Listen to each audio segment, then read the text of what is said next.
Good afternoon, Dr. Naik. My name's Izzy Westbury. I'm the secretary here at the Oxford Union. I have a very short question to ask.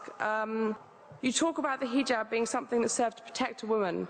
Surely it's extremely patronising and degrading to prevent a woman from making that decision for herself. How could you answer that?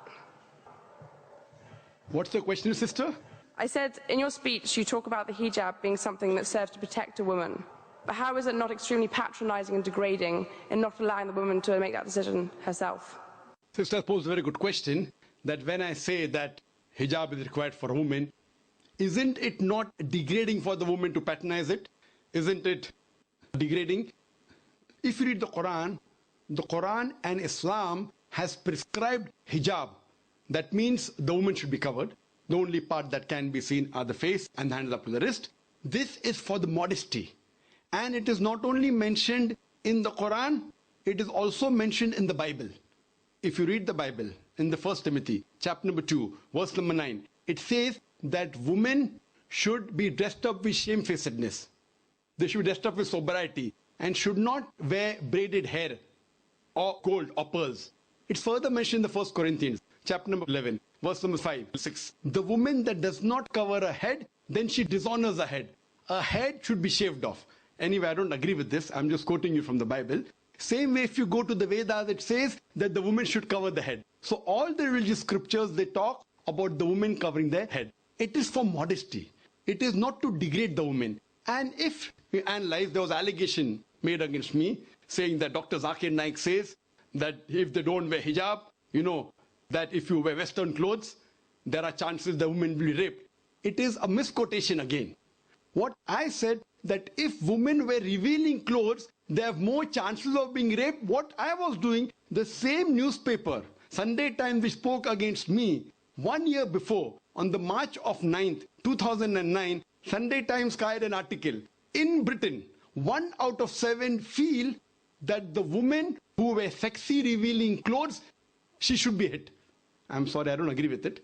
This is the statistics that was given in the Sunday Times on the 9th of March 2009, that in Britain, 1 out of 7 Britishers believe that the women who wear revealing and sexy clothes should be hit. I disagree with this.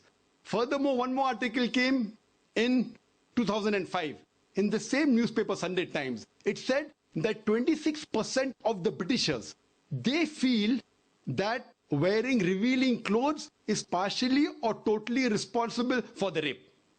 So what I say, that the more modestly you are dressed up, you are respected more. So Islam has prescribed the modest hijab for the woman, not to degrade her but to uplift her.